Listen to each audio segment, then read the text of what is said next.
भोपाल से बड़ी खबर मिल रही है। डिप्टी कलेक्टर निशा बांगरे ने वीडियो किया है जारी। मेरी विभागीय जांच की जा रही है। विभागीय जांच में पूछा गया, बिना अनुमति के अपने गृह प्रवेश में कैसे शामिल हुई? क्या अपने ही मकान के गृह प्रवेश में शामिल होना कदाचरण है? अगर मैंने कदाचरण किया है तो फिर मध्य प्रदेश शासन में क्यों रखना चाहता है मुझे? मैंने ये फैसला किया है जहां मैं अपने अधिकारों के लिए नहीं लड़ सकती। मैं उस पद पर नहीं रहना चाहती हूं। मैं आगामी विधानसभा चुनाव में आमला बैतूल से चुनाव लड़ना चाहती हूं। शासन मेरे इस्तीफे को रोक रही है।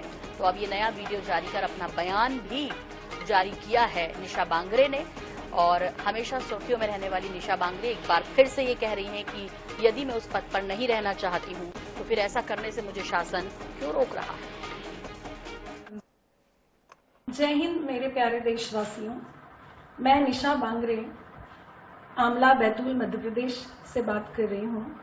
जैसा कि आप सभी जानते हैं कि विगत 22 जून 2023 को मैंने अपने डिप्टी कलेक्टर के पद से इस्तीफा दिया था। इस्तीफे का कारण ये था कि मेरे ही स्वयं के मकान में जहां अभी मैं खड़ी हूं, उसके उद्घाटन कार्यक्रम में मुझे जाने की शासन द्वारा अनुमति नहीं दी जा रही थी। उसी के फलस्वरूप 22 जून 2023 को मैंने अपने डिप्टी कलेक्टर के पद से इस्तीफा दिया।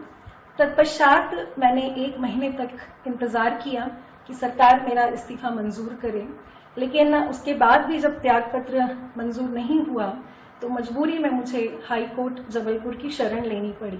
लेकिन मध्य प्रदेश शासन ने इस्तीफे का निराकरण इस तरह से किया कि उन्होंने 30 दिन होने के पूर्व ही एक विभागीय जांच शुरू कर दी 21 अगस्त 2023 को कि हमारी अनुमति नहीं देने के उपरांत भी आप अपने स्वयं के मकान के उद्घाटन में कैसे शामिल हुई।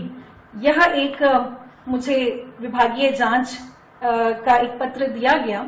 जैसे ही मेरा ये त्याग पत्र नामंजूर हुआ और मेरे ही मकान के उद्घाटन में मेरे ही धार्मिक आस्थाओं के साथ मुझे ये कार्यक्रम नहीं करने दिया, तो उससे आहत होकर जब मैंने इस्तीफा दिया और जब लोगों का जनसैलाब यहाँ पर उमड़ा और लोगों की आकांक्षाएं अपेक्षाएं मुझसे बनी और बढ़ी, उसके बाद मैंने ये फैसला किया कि अब मुझे ऐसी व्यवस्था में जहां पर मैं अपने ही अधिकारों के लिए नहीं लड़ सकती, मैं उस पद पर, उस डिप्टी कलेक्टर के पद पर नहीं रहना चाहती।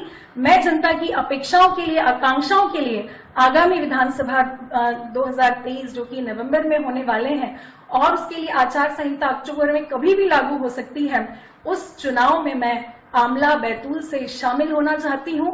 मैं उसमें अपना नामांकन पत्र दाखिल करना चाहती हूं और मेरा नामांकन पत्र किसी भी तरीके से निरस्त हो जाए, इसके लिए अब जो है शासन षड्यंत्र रचा रही है। और जिस तरीके से आपने अपनी पार्टी के इन कर्मचारी अधिकारियों को जो है टिकट वितरण किया है, तो मुझे भी मेरे संवैधानिक अधिकार से वंचित ना रखा जाए, मेरा इस्तीफा मंजूर किया जाए।